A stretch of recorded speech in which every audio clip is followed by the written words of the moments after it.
За сайн байцгаана уу? DC Hilton зочдлуудлаас үйлчилж байна.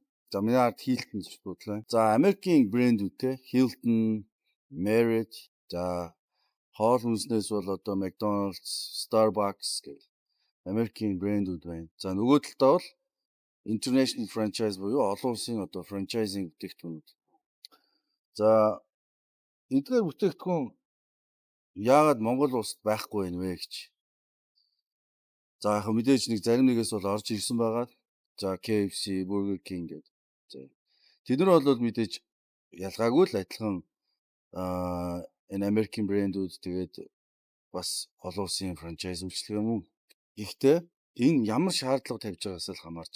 За тэдний хувьд бол харьцангуй уян хатан шаардлага тавиад манай бизнесмэнүүд тэрийг оруулж чадсан байна. За Hilton, Marriott гэдэг зочдлууд дээр зөвхөн аваад үзье л та. За зочдлууд л бол нөгөө 3 одоо 5 одоо гэж бид нар ярьдаг. Тэр бол одоо чухал биш. Зочдлуудын ангил бол ер нь маш олон төрлөөр ангилдаг. За жишээлбэл ерөнхийдөө нэг 50 хүртэлх өрөөтэй бол жижиг, 50-аас нэг 100 хүртэл бол medium. За 100-аас 300 өрөөтэй зочдлуудлыг бол large. За 300-аас дээш өрөөтэй бол very large гэдэг те. Ингээд ангилчдаг хэмжээг байна. За байрлалаар нь бол бас ангилдаг airport hotel те. За тэгээд юугаар нь маркетаар нь буюу хэрэглэгчээр нь ангилах юм бол зах зээлээр нэх юм уу ангилах юм бол за мэдээж luxury hotel, за boutique hotel, за тэгээд budget hotel ч гэдэг юм уу ингээд ангилагддаг.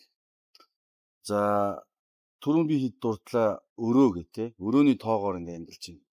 Ер нь зочдууд олон улсын франчайзинг дээр оруулахыг сонирхож байгаа бизнесмен байх юм бол ерөөсөө тооцоо судалгаа хийхэд бол маш амархан. Ерөөсөө нэг өрөө per key буюу нэг өрөөнд те per room per key гэж ярьдаг. Нэг өрөөнд ноогдох зардал, нэг өрөөнөөс олох орлого гэдэг тооцоололт үндэслэл одоо хэр хугацаанд зардлаа нөхөөд ашиг хийчих юм байна. Ер нь надад энийг нээх нь ашигтай ашиггүй гэдэг шийдвэрээ гаргах боломжтой.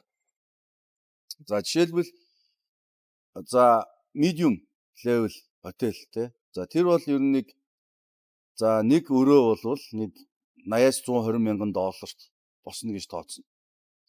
За large буюу 100-аас 300 өрөөтэй за luxury hotel. За тэр бол нэг 120-аас 160 мянган долларт нэг өрөө босно. За тэгээд энийг 200 өрөөтэй байх юм уу тэрүүгээр үржүүлээд тооцсон гэсэн үг шүү дээ тий.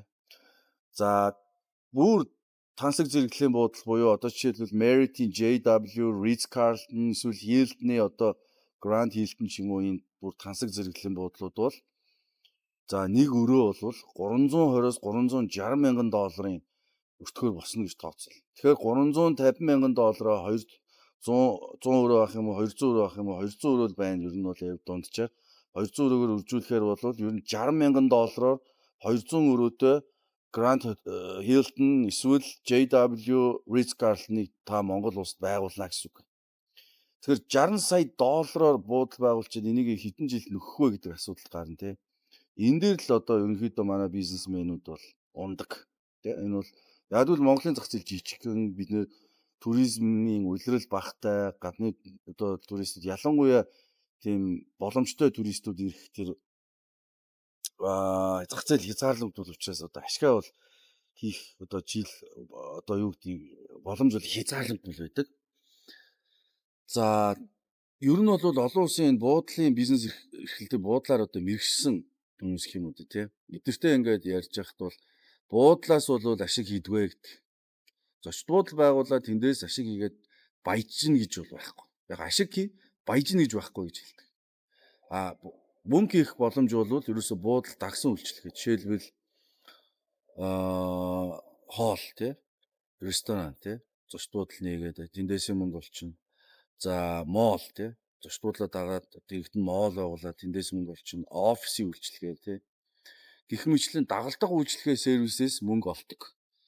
За яг тэ тэгээд зах зээлээс бас хамаарна тий. Одоо жишээлбэл Зүүн Өмнөд Азийн одоо Тайланд, Индонез одоо энэ нөгөө аялал жуулчлал өгсөн өндөр орнуудад бол одоо Hilton, Marriott бол ерөөсөө баг хаяад ирлэл байж идэг шүү дээ. Тэнд бол угаасаа ашигтай байх нь тодорхой тий.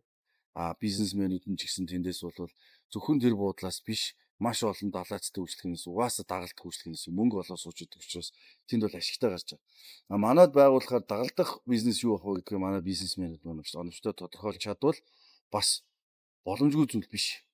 Яагаад хийлт нээж болохгүй гэж те. Хийлтнээ нээчи дэрэгт нь би нэг ийм үйлчлэгээ нээгээд эндээсээ би мөнгө олчноо гэд ингээд төлөвлөгөөтэй нээгт бол бүрэн боломжтой. Боломжгүй бол биш.